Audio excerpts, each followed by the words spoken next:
Hello, everyone, and welcome to another Learning Rebels Coffee Chat, where all the cool L&D peeps hang out. Here we discuss ideas, experiences, and share stories about L&D specific topics. I'm Shannon Tipton, owner of Learning Rebels, where we strategically fix training that's broken and develop workplace learning that delivers desired business results. Today, the cool kids are sharing their thoughts and ideas about harvesting organizational knowledge and stories. We are seeing more people retire or change positions faster than in any other previous year. And this is due to a variety of reasons.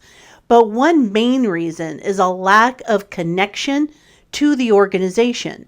If people don't feel as though they are part of the organizational beating heart, then why hang out? And they don't.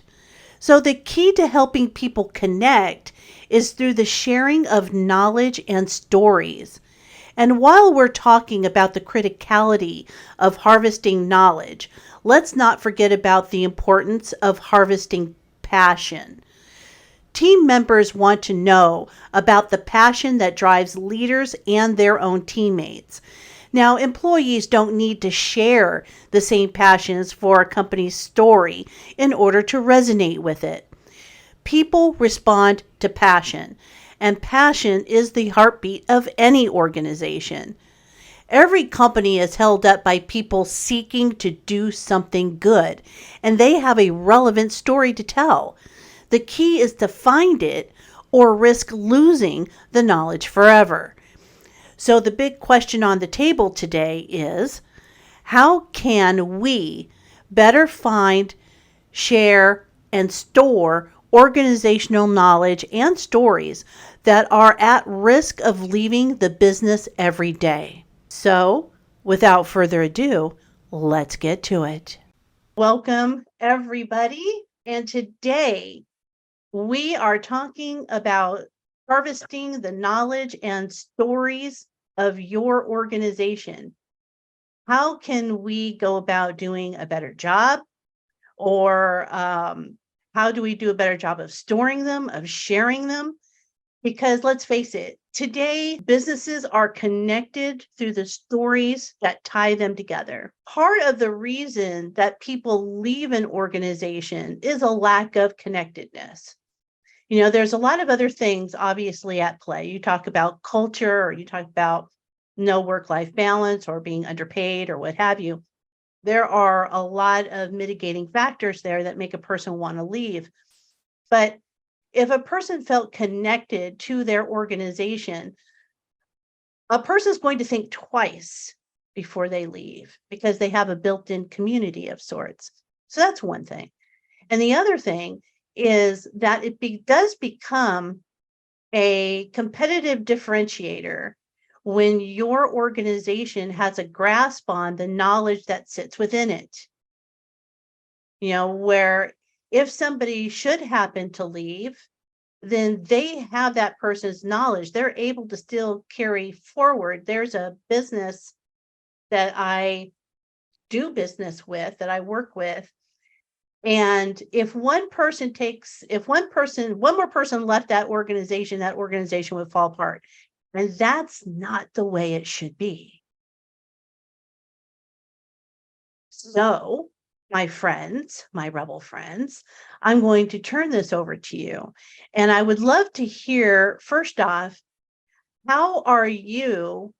I always hesitate to use the term best practices because what works for you isn't necessarily going to work for me, but I'll just say, what are the practices that work for you and work for your organization? So who's going to kick this off and share their experiences in regards to harvesting organizational intelligence, or getting your people to share their knowledge stories or even cultural stories? If no one else will go, I'll go. I will say that my first experience, in terms of getting organizational knowledge out of individuals was in a call center. And what I found was really effective was just taking them out for lunch before you start the conversation. organization, right? For me, one of the big challenges when you interact with individuals and you're trying to get, the gold from them is a feeling of trust, or that you're actually there to help them. One of the things that I've dealt with a lot, particularly as I mentioned, I've worked in call centers, is this feeling that this individual, by giving you that information, they are going to devalue their own worth inside of the organization, right? And so a very big part of that is showing that they are valued, and buying them lunch is a good way to start. Right? I agree. And furthermore, it's really about saying that you're going to make their life easier with the products that you're giving them, that you're not there to just mine them and be a replacement. And so, yeah, that's been my own experience. Well, I love that approach, because what you're doing, and this was made mention of in the Learning Rebels community space, is that first we have to set the stage, for a little bit of psychological safety there. We have to build our own personal connections before we just start jumping in people's lives and say, hey, what is it that you know? Right. And so what was the reaction, Nathan? So as you're trying to gather these stories up, was there a knock-on effect or a snowball, effect that went with this? Well, yeah, absolutely. Right. So, if you're in a consultant role, or if you're in a salary role, your reputation is really important. Right. And so if you establish an open communication and an environment where employees feel valued, especially by you, then that has an immensely powerful effect as you go on in the relationship. I think you said something really important there, that they feel valued by you, because that's one baby step to them feeling valued by their organization, because you represent the organization, right? Absolutely. I love that. Thank you for sharing. I'd just like to point out that, Nathan, although I appreciate that, in some instances, that could almost be considered a bribe. But I love it, right? Because bribery works. I'm too nice to be worried about ethical considerations. That's Roger that. No, but I think right. So it just like on pain points, you hit them where it hurts. So find out what the entry point is, right? And relationships do that. And I like the taking them out to lunch kind of thing, or share, right? It is about building that safe space with the individual to get them to share that knowledge or tell that story.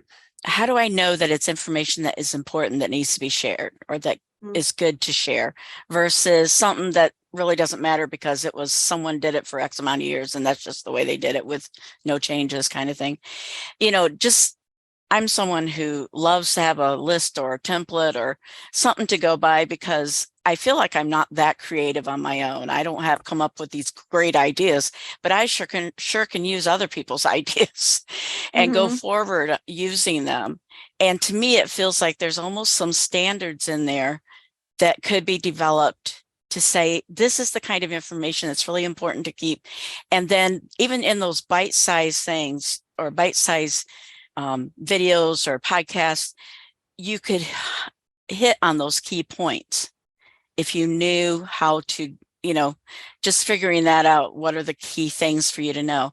And granted, you can probably, I can probably come up with some of the key points, but I think about that, and that I don't always focus on the key points because I'm very detailed. I give way too much detail. I give the hour when people would like just a bite. Just give me the 10 minutes, Connie. Give me the 10 minutes. Well, you know what? I'm looking at Melissa's comment and your comment, Connie. Man, trouble talking today. Ties directly in with what Melissa wrote here. And I really love this. I wrote this down myself. And this is almost a podcast in the making. Traditions, trash, and try.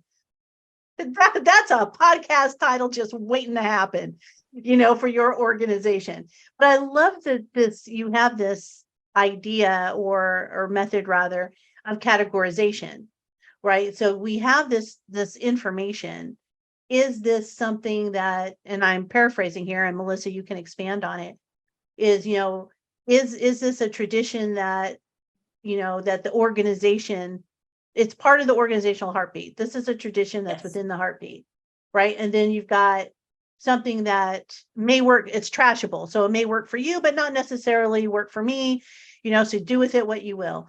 And then the try it. I love the try it. So the try it is the, early adopter, the pilot, the experiment, just give it a shot, see what happens, right? Did I get that right? Yes. And I ultimately, and maybe it's because I was in the position so long, I wanted the person coming in to be successful too, because ultimately me leaving, I retired, it probably depends on the reason someone leaves, but I want them to be successful and I want the organization to be successful, because ultimately what they were doing, I wanted them to have that experience, but I didn't want them to think that trashing, it's like, you're not going to hurt my feelings. I don't work there anymore. So if something's not working for you, get rid of it. That I didn't want them to feel like they had to hang on to it because I did it. Yeah. But I love that approach. Those tradition things, I knew that it would be royally bad for them if I was like, don't not do this. Well, see, and I love that. And that part of categorization there, Connie, can help you determine what is the information that should sit for the greater good, and then you can even, try to label it or what have you, So Jason, I see your hand. Yeah, and that's Melissa's point is exactly kind of where I've been leading is what are those questions you want to ask your leaders or your subject matter experts? And so here's a tradition that we have to stick to. Here's something that we don't really need, we can trash it, or something that we need to try. And having a set of 3, 5, however many questions you want to ask of every person you interview is what's going to make a really good podcast, a really good interview, whatever you want to call it, and however you want to turn it into. And I love the fact you use the word reusable, because that's where my mind goes all the time is, can I take these 2 minutes and put it into an e-learning to explain something else down the road? Can I take this as a part of a communication plan? Can I drop that out into Teams to tease something else down the line? Exactly. But having that framework of like, if I'm going to interview somebody, I'm going to always ask them these 3 or 5 questions. And I learned that from a podcaster. Well, that's a great idea. Year. And everybody gets those same questions and just where the story goes, where the conversation goes from there. But you always ask those 3 or 5 questions of each person as part of that conversation starter. And then I don't remember who said it earlier, but give it to them in advance so they can start thinking of those questions, start thinking of their answers. And then when you go in, just be prepared to focus on those items. And then you've got your content. You've got start building those repositories. Right. And I love that. I love the idea. And it does go, I think it was with what I think Don was talking about it. No, Maureen was talking about it. Having them be prepared. So if you do, let's continue on the podcast idea, right? So before they jump into your podcast, you can tell them, I'm going to ask you this, and this. And then the conversation is going to go in the direction that it might naturally flow afterwards. So I think, you're setting them up for success when you do that, but it also gives the story a theme, so all of the story, you can link now all of the stories together. So I like that. So you not only have a theme, but you have a possible title, right? You've got a brand, and then however you decide to push it out, people start to anticipate it. They know, like once a month, they're going to hear this thing and they're going to get these ideas. And Robin, I saw your comment in there about what you're trying to figure out is how the leaders of our organization can use stories and experiences to keep people engaged, informed, and involved. And I think this is what this is all about. This is exactly what this conversation is about. It's about harvesting that knowledge and those stories and those experiences. So I'm curious if you're willing to or can talk about this initiative and what you're discovering so far. I think would be really handy. Well, haven't gotten that far yet, but what what we're trying to do is actually make people feel comfortable actually telling stories, right? Right. The people at the top, they're fantastic at it. You know, their TED Talk material and all of that stuff. But for your frontline managers or they don't even realize that they do it when they do it. So doing it purposefully becomes a challenge. They have an emotional block and I'm the same way, frankly. I know I tell a bad story. I jump to the, you know, the end before I should. I forget important details that really make the story and that sort of thing. So we're having a mid-year meeting next month. And one thing I'm really trying to do is give people tricks or structure that can help them feel comfortable putting together their experiences in a format that is story-like, and then make it their own. Mm-hmm. And right now I've just got 1,000 ideas pumping through my brain, and none of them are very organized.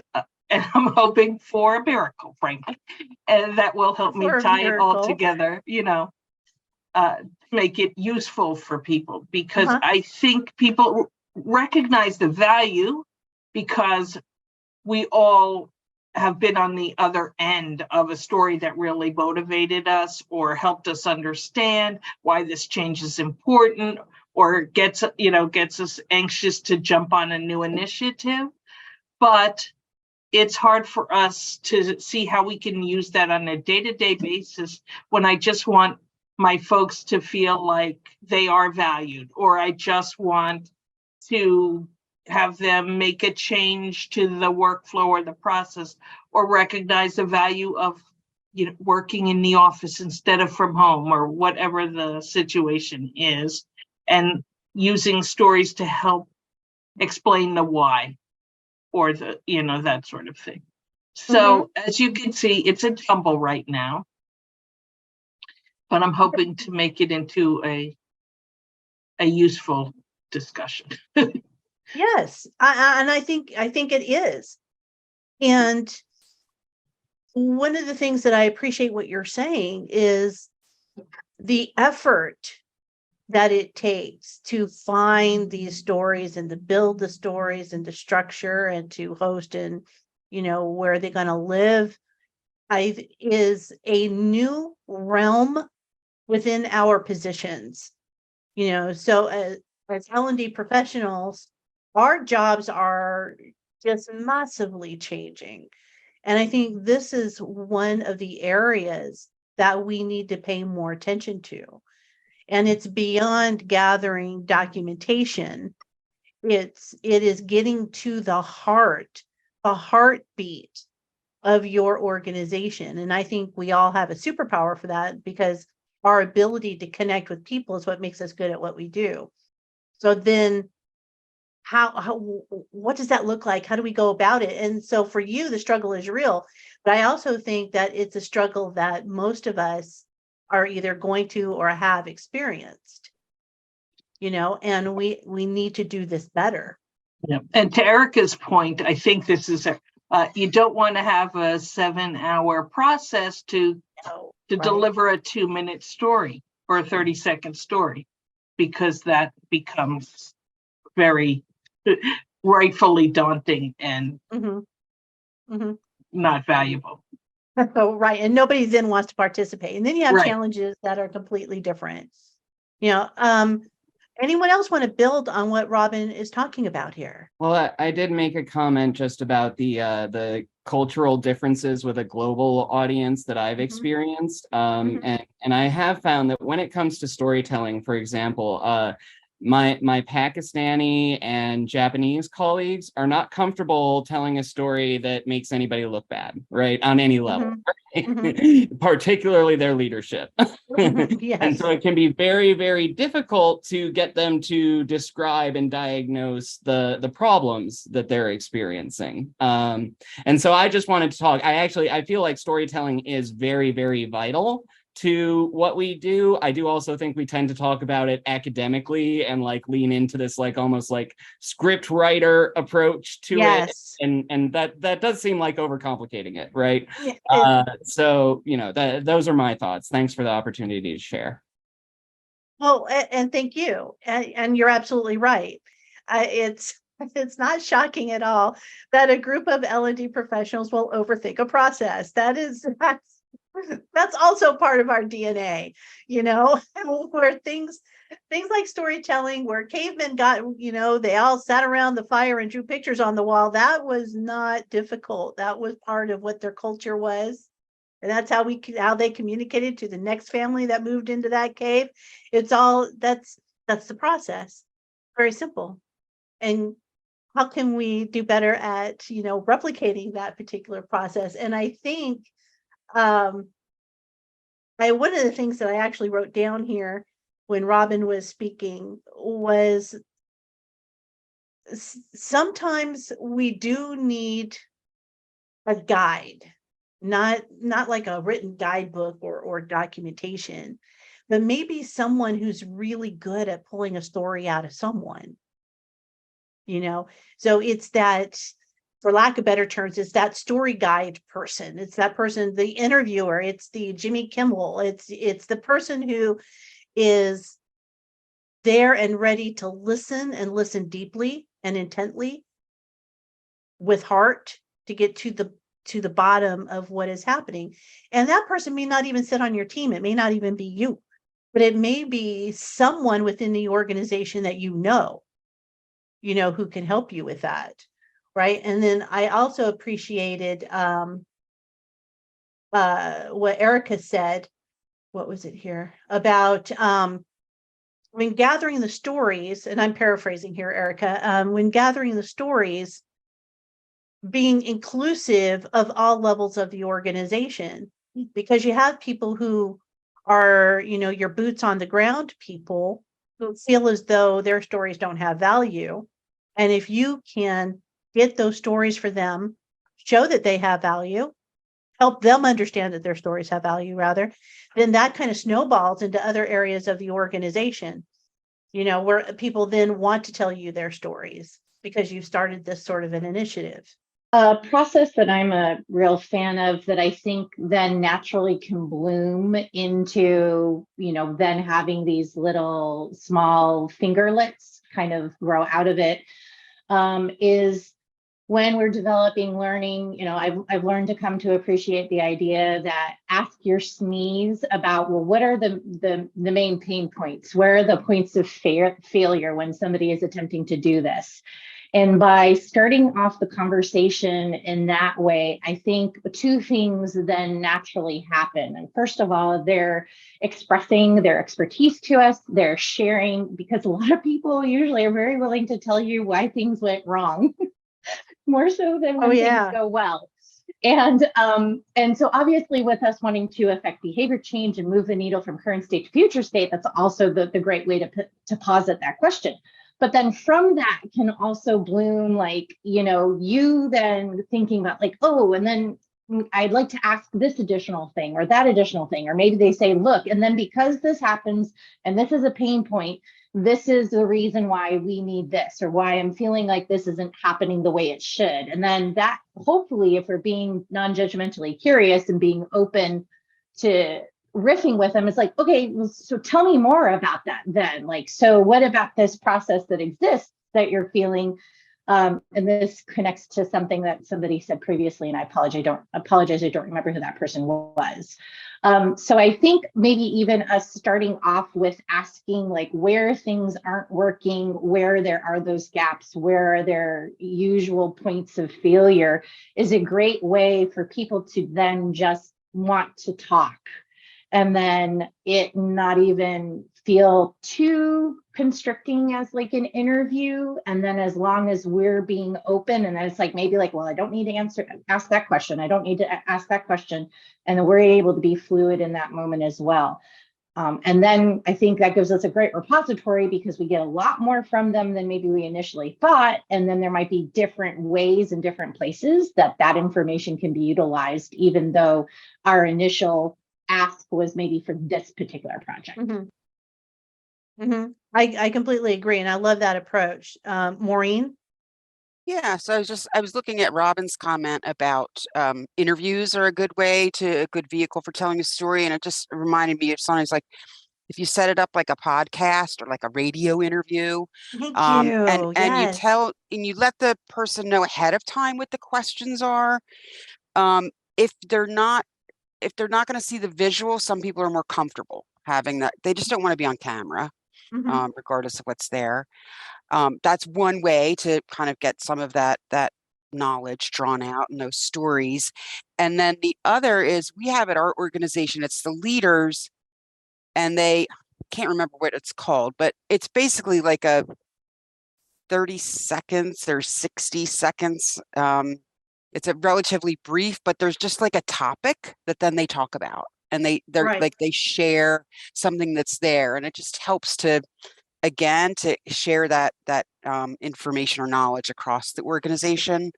And that's just part of our culture, which is shifting to be much more open and collaborative than it was in the past. So, and I'd also said earlier, when we are speaking with people, don't overlook the opportunity to recognize and reward them for sharing that, because that may encourage others to be more open in sharing and not hold it so close to the vest. Because let people know how, it helps you feel valued, that there's, somebody wants to hear from you, learn from you. We generally don't have a problem with our guys willing to just they're saying loose lips sink ships. If that were the case, we'd have no vessels, because our guys can talk.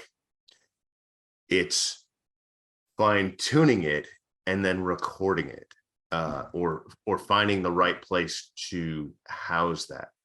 For instance, if we got a boat captain that's 35 years with that particular boat, who's getting ready to retire, there's no way you can infiltrate or even record all of that. We do a fairly good job of anytime we're rolling out a new procedure, a new policy, a new way of doing things. Once we get it all written out, is bringing it to the craft level, to the field level, to the guys that this is truly going to affect a lot more than anybody else, and say, okay, here's where we're at. Tell us where we're missing the point, right? What are we missing? Or what are we saying that you actually don't do? What are you actually do, so that we can find that happy medium? I think what you're saying there is really important, and I'm making a note of this. Part of gathering knowledge is the documentation of that knowledge, right? And I'll throw myself out there as an example. As some of you may or may not be aware, my virtual assistant, Amanda, went on vacation last week. Boy, there was a lot that I didn't have written down. And I'll tell you, it took Anne and myself to complete a task that Amanda usually does by herself. And it's like, oh my God, I thought we had good documentation. I really did, because we have little videos and everything else, but there were some gaps there that I really didn't realize until you have a key person, who dares to take a vacation. And I think what you're saying there, Douglas, is really important. It's that process of documenting not only the process or even anything else around a procedure, but then there's the real life documentation, right? So these are the steps, step 1, 2, 3, 4, 5, but there's always something in between there that you might be missing. And what is the real life story behind that process? So I love that example. I think it's a good one. Melissa? I'll say this from my experience. I retired almost a year ago, and now I'm with another organization, but I spent 25 years in a school district in school communications, and the guilt of taking a day off or taking your vacation weighs on you heavily when you're the only person who does your job. So I reframed it in terms of teachers create sub plans, right? Creating substitute plans for yourself. So in your absence, someone else can do your job. Yes, there is that threat threshold you'll have, are they going to take my job? But they need to know how to do it. If you get in an accident, if you are gone for a period of time. So I made a list of every program, a piece of software that I used on a day-to-day basis with the login information, the main reason we used that platform, what it was used for, and then went the next step saying, here are people you can contact in other districts who use the same stuff and will be able to support you if you run into a pinch. So it's a matter of your network, even outside your organization. Who do you know that can support you in a crisis that you would be able to reach out to? It's a matter of creating detailed notes and then putting it in practice, saying, okay, let's all trade, kind of have a boxing day like they do in Canada. Everybody trade jobs for the day. See if you can do what that plan says and act it out. We did that with our business office, a number of different ones, because the redundancy is important, even in every department, to be able to understand what everyone does, not as a threat, but to the success of the organization. My follow-up question to that is, how can we then build those sorts of techniques into organizational practice? Because that's all part of harvesting, gathering organizational knowledge. And while it may be habit for you, and it may be habit, for Nathan, how can we help build that into our organizational structure? For us, I can say my office was right outside the business office. They really struggled with that and didn't have that. You had somebody doing accounts receivable, somebody accounts payable, someone was facility reservation, but no, it was very siloed. And so it was just a matter of leadership saying, look, we're going to take time. You're going to block off this much time in your schedule to work on your processes, and then just have like a weekly or bi-weekly meeting saying, hey, how's the progress going? And just kind of checkpoints along the way for everyone and deadlines to get it done. Saying it becomes an expectation, saying we value you as an employee and we know you earn these days off, or you earn sick days. We don't want you coming to work when you're sick. All of those things, we framed it in that mentality, saying we value you and the time that you've earned. So putting these processes together will help you in the long run, because you feel like you can leave and take those days. Mm-hmm. And yes. That's what worked and was successful for us. Yeah. And so it's kind of like a baby steps to help people. It's actually building a culture, isn't it? And I like Stella's comment there in the chat, Stella, if you want to expand on that, about making the subject matter experts, the heroes of the story, right? Yes, the problem is always the SMEs don't have time. Everyone has no time. So then I have to try and charm them and tell them, well, listen, you can talk in the video. I put your photo, and all our distributors, the whole sales force, they will recognize you as the expert. And then some SMEs, they still say, I don't have time, you do it. But I can't do all the videos. I mean, who wants to listen to a middle-aged woman in 100 videos? So then I really use a lie. I tell them, listen, the board of directors, they are watching all the videos and they really think they are doing a great job and they accomplish it. So I'm lying, but I have the big intent, right? because we were talking the other day, we were talking about coaching and mentoring. So in 3 weeks, there's the summer party, and then I will go and ask one of the directors to coach me or to mentor me, so I get this right. I want to have, and I think they will help me, because it's important for small, we are only a medium-sized organization, so it's very important to communicate. Mm-hmm. I agree. And I love that approach, and I think it's all in how we build the framework around it, how we approach people, how we talk to people, how we, like Douglas said, how do we address their pain points? And Nathan, Nathan's like, yeah, I'm gonna buy their love. I prepare everything for them. I do the slides with lots of visuals. I make a script, and then I tell them, you can change anything. I don't mind. It's your expertise, but don't make it any longer. You know, you can talk about anything, but not longer than 6 minutes. You know, shorter is okay, but not longer. Change. And some, they change a lot. And others, oh, it's fine. I just do it, you know. So people are so different, but I always leave them the option to modify. And I think that that's another great technique that we can use to get subject matter experts to open up. You know, if we convince people to share their secret sauce, you know, are they going to go, well, I'm not competitive within my organization any longer? You know, so that's a barrier that we need to address when it comes to, you know, again, harvesting the knowledge of our organization so that the organization and the people within it can continue to be successful. So what are your thoughts around those barriers, Connie? I think it's based on experience. At least it is in my case. I have experienced where the company valued me less because even though I had the knowledge, I had shared the knowledge. Now, I believe in sharing knowledge all the time, as much as I can. And I feel that, you know, if someone steals my knowledge per se and takes credit for it, or just uses it to their advantage or knifes me in the back, shame on them. You know, I'm still going to share knowledge because I think knowledge is very important. But I think companies' approach to that is also very important. And not every organization makes sure that that knowledge is valued, and that if it's shared, they want everyone to share it.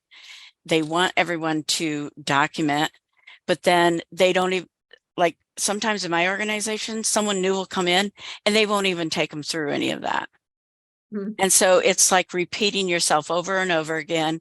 And it's like, okay, well, we already set it up, and it's okay to change and offer new ways, but not until you know what we did and why we did it.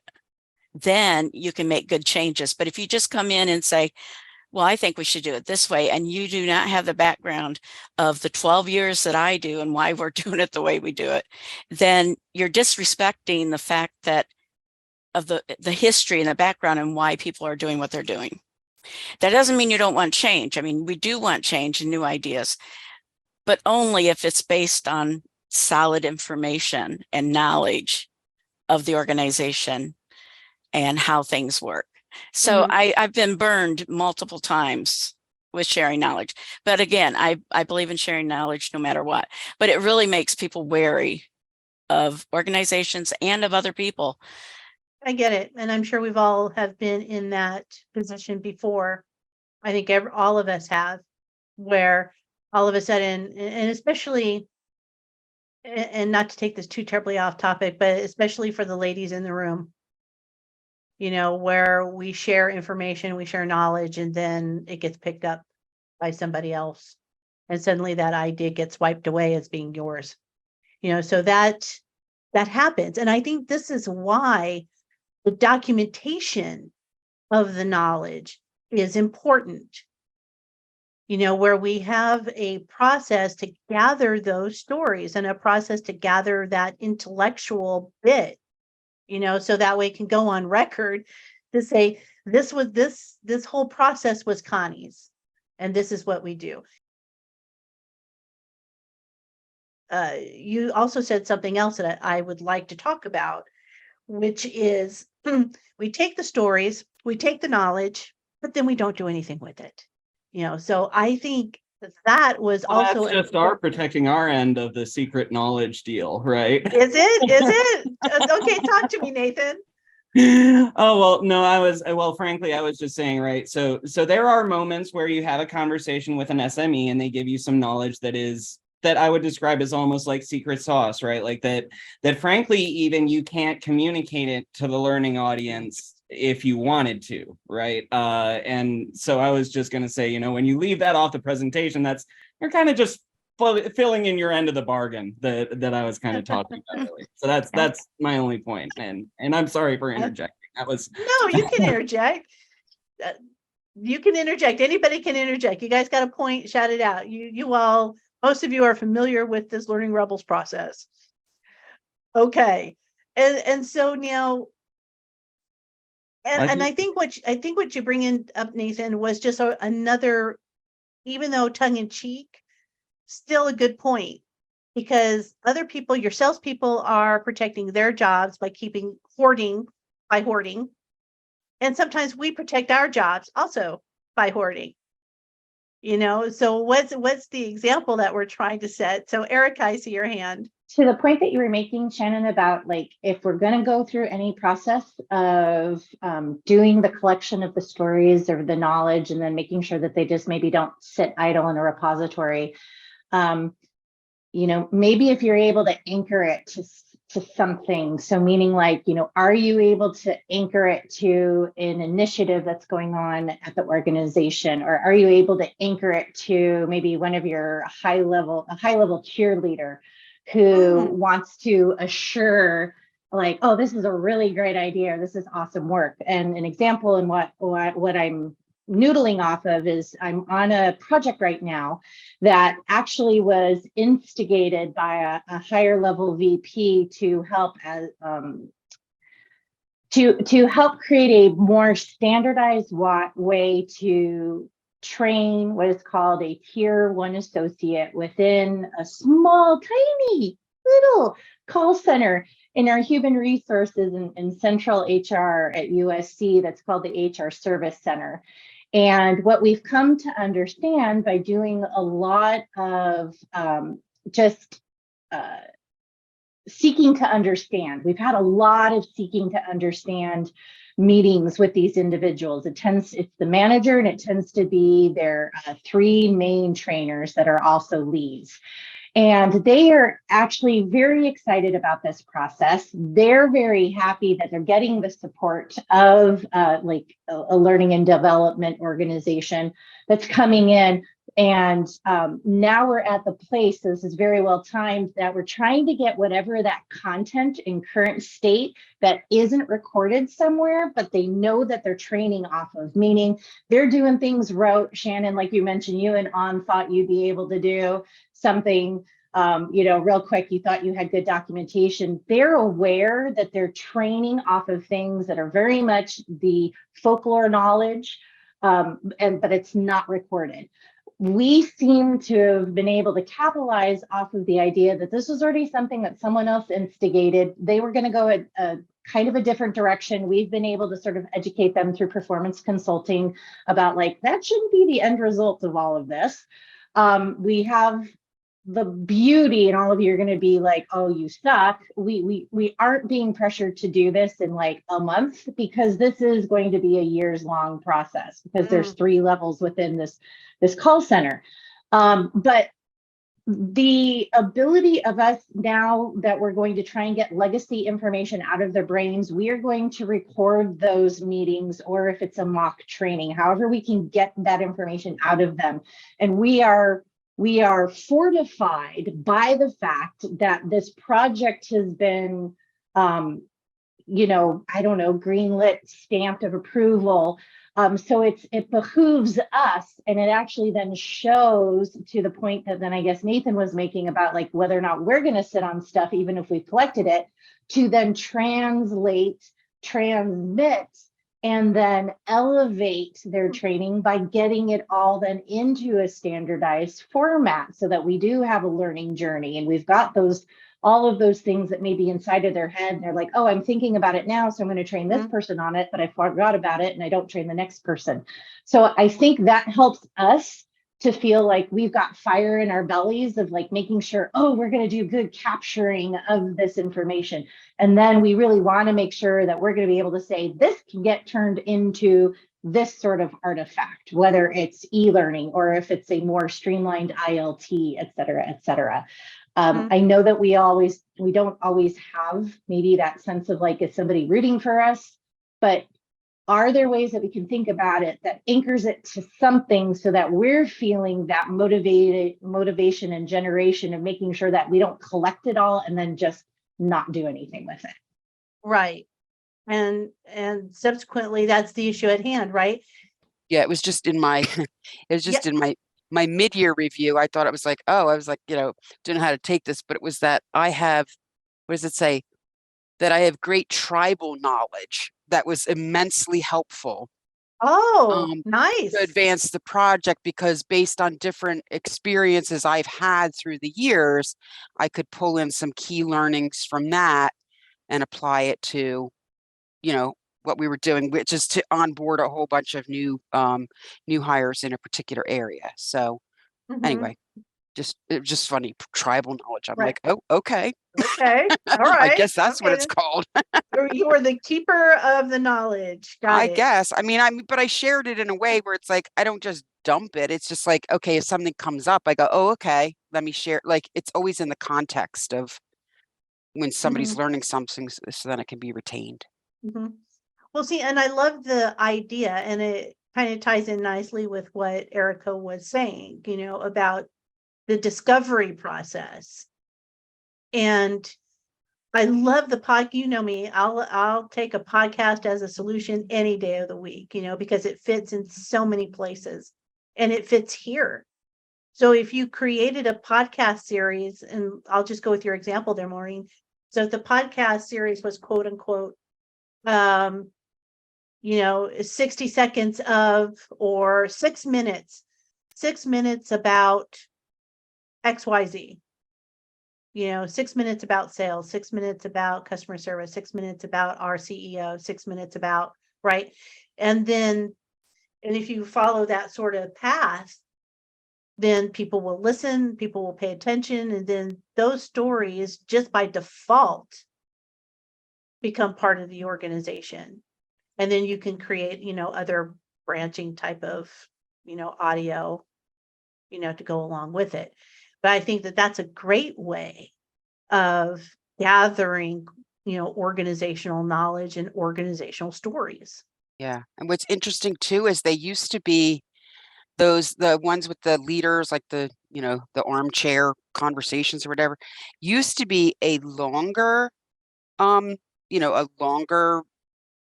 video, audio, whatever, and that people at first liked it when it was all new and shiny, but they pivoted and modified what it was, because people were like, yeah, we don't have time for that anymore. So now it's just much more brief, so it's much more palatable because it's bite-sized to take it in, and then that also can spur the conversation where other people then contribute some of their lessons as well. Right. And you can also do different branches of it, right? So you could have a full conversation like this, and it's an hour, and then you can say, for those people who really want the in-depth, here's an hour. For those of you who, are on your 30-minute lunch break, here's 30 minutes. For those of you who just want the bite size while you're on the treadmill, here's 10, and then you can take from that longer piece and just take key points and put that together, and it all becomes, a reusable, a term from the 80s, right? That reusable learning object, where you can recycle. And a last piece of big news here is that all of our Learn Something news, as well as the information that's being shared in the community, are now eligible for APTT, and CPTD certification points. So we are very excited by that. So if you have your ATD certification, your Association for Talent Development certification, any of our courses now, you can get points for recertification. So there's another incentive to participate in the Learn Something New events, as well as to join the community, because we do have learning themes each month that you can get credit for. So super excited by that. Yay! Just a reminder, the process has changed. I used to email the resources to you. Now they sit on the website. So you just go down into learningrebels.com, find the coffee chat resources, and they will be up and loaded within the next 24 to 48 hours. I hope you guys have a fabulous weekend. And thank you for all of the ideas today. Y'all are wonderful as usual. Thank you, everyone, for hanging with us for another Learning Rebels Coffee Chat. I love how passionate we are about collecting knowledge and stories. And I wasn't kidding when I said that the skill of curation, the ability to gather, disseminate, and share stories and knowledge, is a key skill area for L&D. Our jobs are changing at a speed we've never seen before, and being a strong curator will enhance your business partner connections. But the struggle is real. How can we gather stories when people want to hoard information? People will hoard when they feel less than. The big tip was to be sure we are first connecting. Remember, seek first to understand. People need to feel as though they are being valued by us, the story collectors. This means once we make the connection, we must be able to act on it. How are we sharing the stories and knowledge? Through storytelling programs? Internal podcast stories? Then ask ourselves, how are the stories anchored? Are they connected to the organizational mission? Are they connected to a project or a particular team? Now, I'm still stuck on the idea of traditions, trash, and try. I think that would make a great internal podcast title for someone out there. But with that in mind, there's a lot to consider. How can we recognize and reward those who do contribute? How can we not overcomplicate the story gathering process? L&D is good at one thing, and that one thing is overcomplication. So we need to not do that.